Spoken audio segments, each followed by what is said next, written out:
Խոստովան եք, որ թաքուն կամ բացահայտը պարտանում եք, երբ Հայաստանից դուրս բարձր պաշտոնում հայ եք տեսնում։ Բարև ձեզ, ես Մանու Հարությունյանն եմ։ ԱՄՆ-ում հայերի պատմությունը միայն եկեղեցիների, մշակույթի կամ հաջողակ բիզնեսների պատմություն չէ։ Հայկական արմատներով մարդիկ տարիների ընթացքում Ամերիկայում հասել են նաև պետական իշխանության ամենաբարձր աստիճաններին։ Նրանց թվում կան նահանգապետ, ԱՄՆ ռազմածովային ուժերի նախարար եւ երկարամյա կոնգրեսականներ։ Այս պատմությունները ցույց են տալիս, որ համեմատաբար փոքր համայնքը կարող է ունենալ մեծ ազդեցություն, երբ գիտելիքը, աշխատանքն ու հանրային ծառայությունը միավորվում են։ Ամերիկահայ համայնքը ձևավորվել է մի քանի ալիքով, սկսած Օսմանյան կայսրությունից գաղթած ընտանիքներից մինչև ավելի ուշ ներգաղթած սերունդներ։ Նրանք հաստատվել են հատկապես Կալիֆոռնիայում, Նյու Յորքում, Մասաչուսեթսում եւ այլ նահանգներում։ Ժամանակի ընթացքում հայ ազգի ամերիկացիները ներգրավել են ոչ միայն մասնավոր ոլորտում, այլև պետական կառավարման, ուժային իրավունքի եւ օրենսդրության համակարգերում։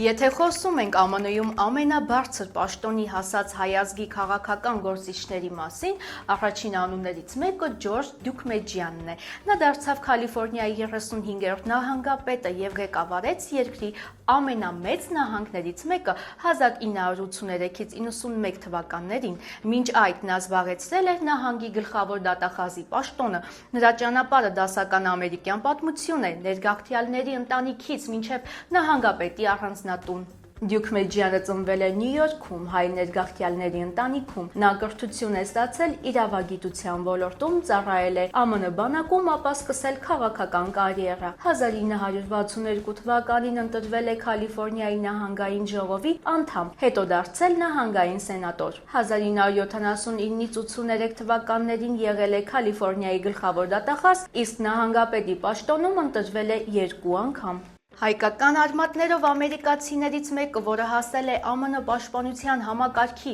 ամենաբարձր մակարդակին, Փոլ Ռոբերտ Իգնատիուսն է։ Նա 1967 թվականին նշանակվեց ԱՄՆ ռազմածովային ուժերի նախարար։ Այդ պաշտոնը նրան դարձրեց ամերիկյան զինված ուժերի ղեկավարության ամենաբարձր օղակներից մեկի ներկայացուցիչ։ Իգնատիուսի անունը կապված է ոչ միայն բանակի, այլև պետական կառավարման եւ բիզնեսի պատմության հետ։ Փոլ Իգնատիուսը ծնվել է Լոս Անջելեսում, հայկական ծագում ունեցող ընտանիքում։ Նա ավարտել է Հարավային Կալիֆոռնիայի համալսարանը, Երկրորդ համաշխարհային պատերազմի տարիներին ծառայել է ԱՄՆ ռազմածովային ուժերում, ապա ստացել է Հարվարդի բիզնես դպրոցի մագիստրոսի կոչում։ Պետական համակարգում նա աշխատել է նաև պաշտպանության ոլորտի այլ բարձր պաշտոններում, մինչև ռազմածովային ուժերի նախարար դառնալը։ Ամերիկահայ քաղաքական պատմության մեջ առանձնահատուկ տեղ ունի նաև Աննա Էշուն։ Հակառակ ազգանվան մեջ Յանի բացակայությանը նրա հայկական արմատները կասկած չեն հարուցում։ Նա ավելի քան 3 տասնամյակ ներկայացրել է Կալիֆոռնիան ԱՄՆ ներկայացուցիչների պալատում։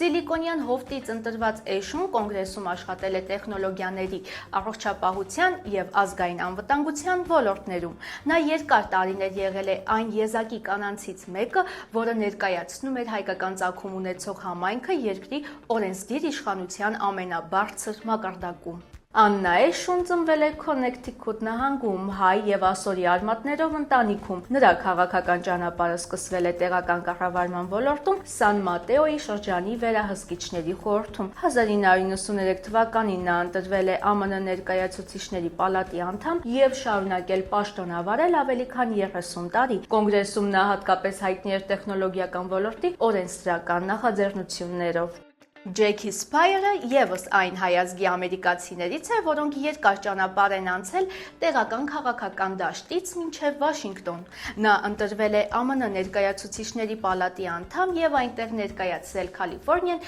2008-ից 2023 թվականներին։ Նրա անունը հաճախ կապվում է հանրային անվտանգության, կանանց իրավունքների եւ կառավարական բարեփոխումների թեմաների հետ։ Փայերը ծնվել է Սան Ֆրանցիսկոյում։ Նրա մայրը հայկական ծագում ուներ, իսկ ընտանիքի պատմության մեջ պահպանվել են հայոց ցեղասպանությունից փրկվածների հիշողություններ։ Մինչ կոնգրեսում աշխատելը նա եղել է Սան Մատեոյի շրջանի վերահսկիչ, Կալիֆոռնիայի նահանգային ժողովի եւ նահանգային սենատի անդամ։ Նրա քաղաքական ուղին սկսվել է դեռ երիտասարդ տարիքից։ Այս պատմությունները ցույց են տալիս, որ ամերիկահայերի ազդեցությունը տարածվում է տարբեր ոլորտներում՝ պետական կառավարումից մինչև բանակ, տեխնոլոգիաներից մինչև օրենսդրություն, եւ այդ պատմություններից շատերը գրվել են Կալիֆոռնիա նահանգում ու հենց Լոս Անջելեսում, որտեղ հայկական համայնքի ներկայությունն առավել զգալի է։ Հաջողությունների հաջորդ պատմություններին սպասեք մեր հետագա հանդիպումներում։ Ձեր լայքերով նպաստում եք, որ ավելի շատ մարդիկ իմանան հայերի հաջողությունների ու Ամերիկայում հայերի դերի մասին, իսկ հաջորդ թողարկումը բաց չթողնելու համար անպայման բաժանորդագրվեք մեր ալիքին։ Հաջողություն։